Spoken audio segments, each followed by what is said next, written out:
Today we are making my sourdough peach scones with fresh peaches. This is the perfect summer recipe. You're gonna love it. Let's go make them.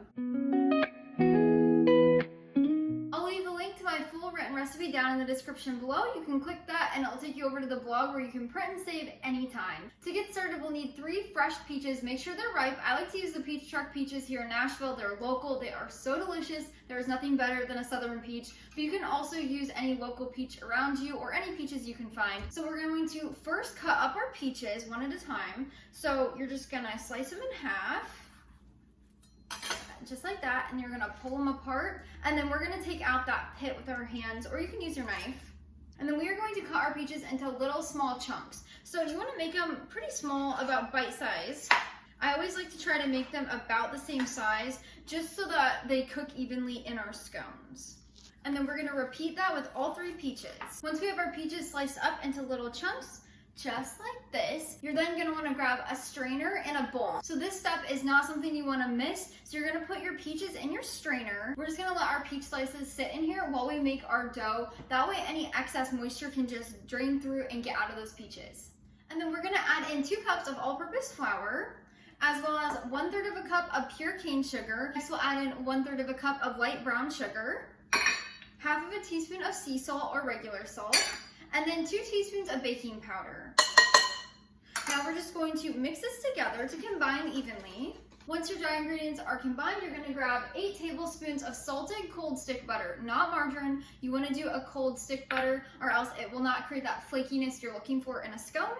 And I always like to use a salted butter. And then we're going to add this into our dry mixture 2 ways. So you can use the first way that I'm doing. It is a large hold cheese grater, and you're just gonna grate your butter in. This is by far the easiest way you can incorporate your butter. The second option is cutting your butter into cubes, and then you're gonna use a fork to cut it into your dry mixture until they're about pea-sized pieces. So you can do that. That's the more old-fashioned way. I used to do that all the time before I had a cheese grater. This is by far my favorite way and the easiest way though.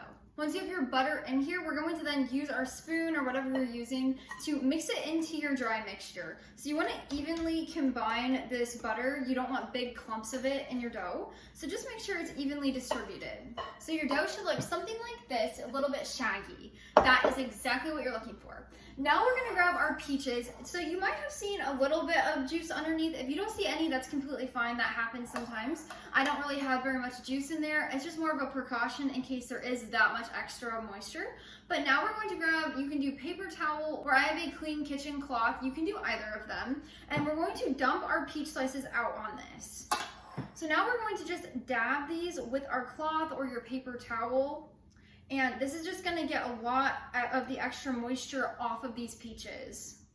The biggest issue with making a fresh fruit scone is the excess moisture that they release, not only during the mixing time, but also the baking. So you wanna try to get these as dry as possible. Obviously, because they are fresh fruit, they're not gonna be completely dry or anything like that. You just wanna dab a little of the moisture off though. So good. I absolutely love peaches. Now we are going to transfer our peach chunks into our dry mixture. Then we are going to stir them into our dry mixture until they're evenly coated. You don't want to do this too much and overwork the dry mixture with the peaches, or else it will create excess moisture as well. So you're just going to want to stir them in until they're all completely coated with flour. This will also help with the excess moisture while baking. Once your peach chunks are coated in the flour mixture, we're going to add in our wet ingredients.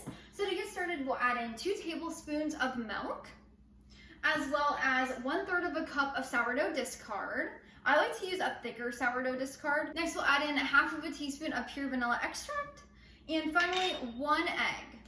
Then we're just going to stir this to combine. Again, it's not a lot of moisture in here, so you're gonna have to kind of stir pretty good. The sourdough discard is what's gonna kind of bind it all together, along with that milk and the egg. So you just want to make sure you're mixing it together. It's going to be a little bit crumbly and a little bit sticky. Once your dough is shaggy and coming together a little bit, you're going to then use your hands, and we're going to mash this together to make a dough. By using our hands, we are incorporating all of that dry mixture into the shaggy dough. By doing this, it's a lot easier than using a spoon the whole time, just kind of pushing the dry mixture into the wet. You do not want to add too much extra moisture. Now, if you have a less hydrated or a thicker sourdough starter than I do, you might want to add in an extra tablespoon or two of milk. If you have a more hydrated or a runnier starter than I do, you're going to see this being a little bit more wet than I have. To combat that extra moisture, you're going to want to add in a few extra tablespoons of flour to help. Just be a little patient before you add any extra moisture. At first it'll seem like you need the excess moisture, but then after you work with it a little bit for a minute or so, it's gonna be perfect and everything will combine just like this. So I had a ton of excess flour mixture on the bottom, but after about 30 seconds to a minute of just combining it with my hands, it all came together. Now your dough will be a little bit sticky, which is why the next step is so important. But before we get to that step, I just want to pause quick. If you need extra time or you want to have more fermentation benefits in your scones, you can add an airtight lid onto your bowl or saran wrap and place it in the fridge for up to 24 hours. This allows the cultures of the sourdough to ferment all of the ingredients, which gives you more fermentation benefits. You're still getting a little bit because you have that sourdough culture in here, but this step is completely optional. You do not have to do it, but you're more than welcome to if you prefer. Now to this important step. So you do not want to skip this step. Last step was optional about the refrigeration. This step is not optional. Even if you did the cold fermentation, you have to do this step. This step ensures that your scone dough is really easy to shape into your scones. It's not going to be overly sticky or overly wet, so you have to do this step. Trust me, you don't want to skip it, and you don't want to put it in the fridge instead of the freezer. So we're going to stick our bowl of dough in the freezer for about 15 to 20 minutes to chill before we start making them into scones.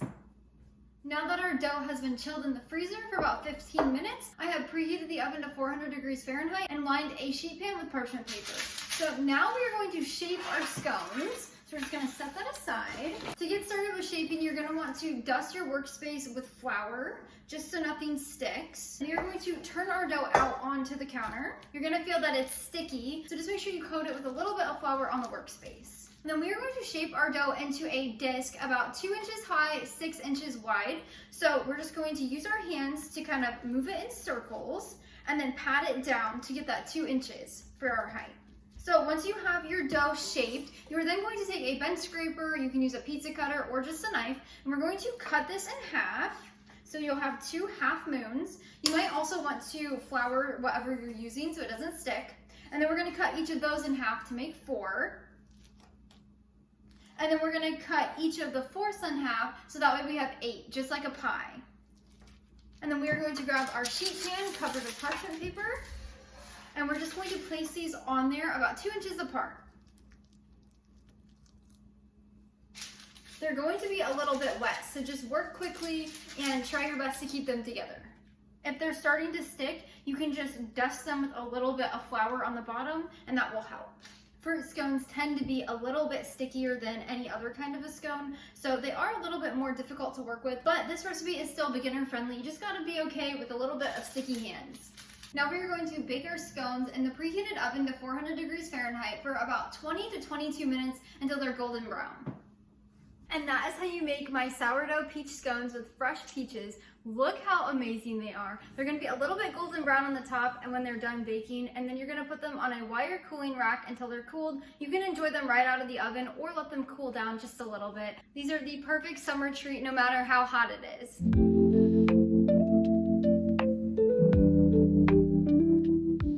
Let's give them a try. It's like peach cobbler in scone form. So good.